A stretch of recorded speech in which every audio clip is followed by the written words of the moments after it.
Welcome back, guys and gals. Matty back again. Today I thought we would clear up some of the confusion and start busting some of the myths that are associated with starting out backpacking, and just kind of bust some of these backpacking myths. So if you're a new backpacker, and even if you're an experienced backpacker, definitely watch the video and let me know in the comment section down below if there's any myths that I missed or any myths that we could bust going forward in the future. Maybe do a part 2 of this video, make it a little bit of a series. But let's start diving into some of these backpacking myths. The first one we're going to talk about today is something I get asked about all the time on a lot of my videos, and it has to do with survival gear. I get asked a lot on what do you carry specifically for survival gear?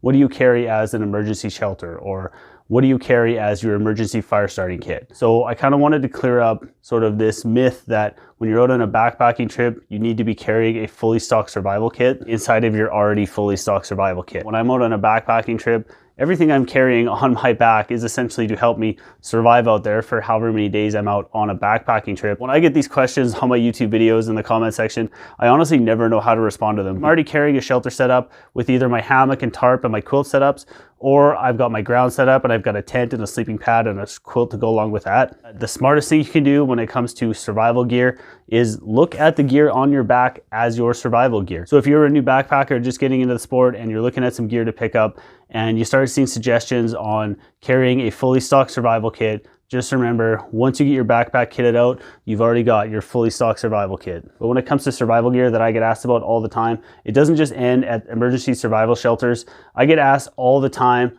why I don't carry a fixed blade knife or a fire striker. I don't really see a need to carry a fixed blade knife that weighs 6 to 7 ounces and a little fire striker steel. On a backpacking trip, all you're ever going to use a knife for is cutting a piece of cordage or maybe cutting open a plastic bag.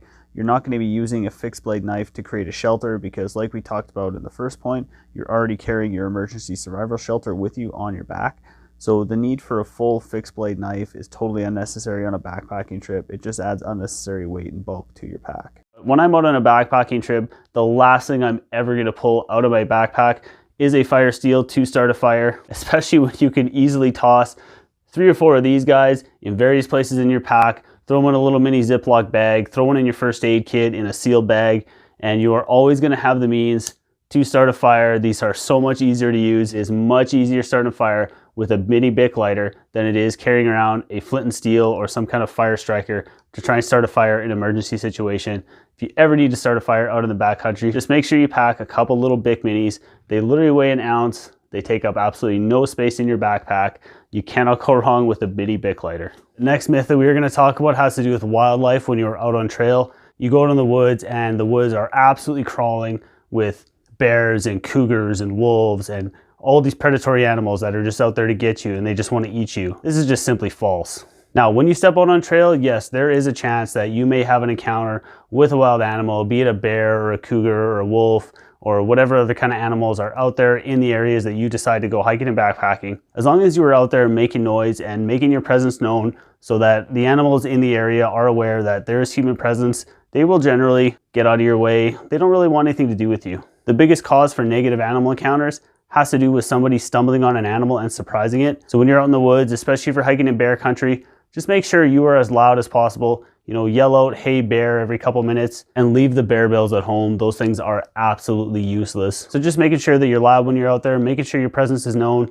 Let the animals know you are in the area. They will generally get out of your way, and chances are you probably won't even see them. The next myth that we're going to talk about has to do with footwear. And no, we are not going to talk about the difference or disadvantages and advantages between boots and trail runners. What we are actually going to talk about when it comes to footwear, the myth that waterproof footwear is the best and the only way to go when it comes to backpacking trips. Personally, I bought into this idea that you needed full waterproof footwear up until about 3 years ago. And I made the switch to going with non-waterproof trail runners. Doesn't matter if they've got the full Gore-Tex liner or they're the fully waterproof leather boots. Waterproof boots will eventually wet out, or you're gonna start sweating inside them. Once they start to wet out, or once you start to sweat inside them, they're gonna be wet for the rest of your trip. It is nearly impossible to dry out waterproof boots when you're out on trail if they wet out or you start sweating inside them. If you decide to go with a non-waterproof piece of footwear, yes, your feet are going to get wet, but your feet are also going to dry out.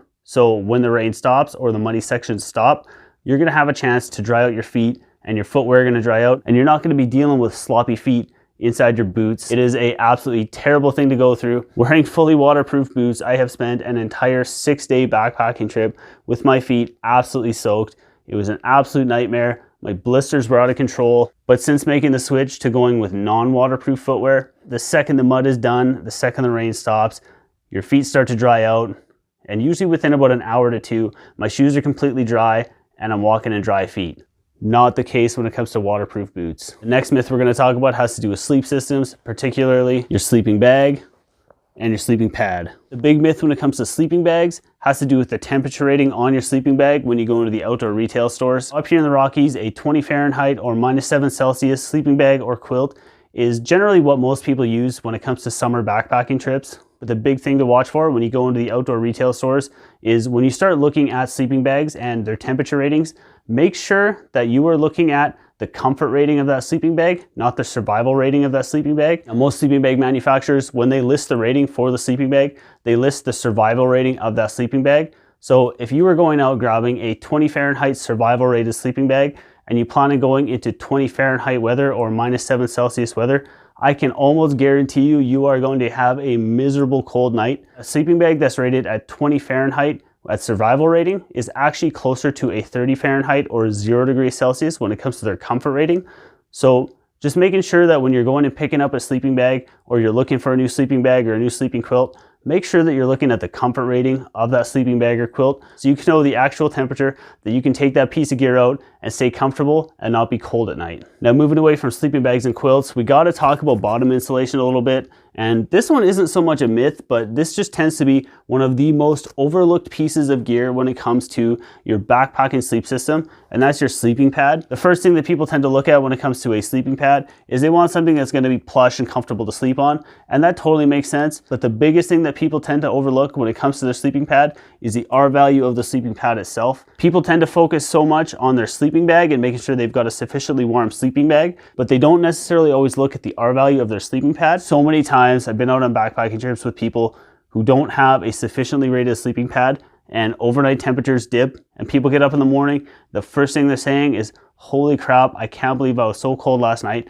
And the first piece of gear that they look to change out is their sleeping bag, and they're overlooking the R value of their sleeping pad. So when it comes to picking up your sleeping pad, definitely make sure you pay attention to the R value of the sleeping pad. Make sure that that R value is going to keep you warm in the temperature ranges you're expecting to go in. And if you guys are a new backpacker and you guys are looking at getting on a trail and looking for ways to shave a little bit of weight and not carry such a heavy backpack when you're out there on a backpacking trip, what I've got for you guys is a full playlist full of weight-saving backpacking tips. I'll pop up over here. So when you guys are done watching this one, find a video in that playlist, check that out. And as always, guys, I'm Matty. Thank you guys so dang much for watching, and I'll see you guys on the next one.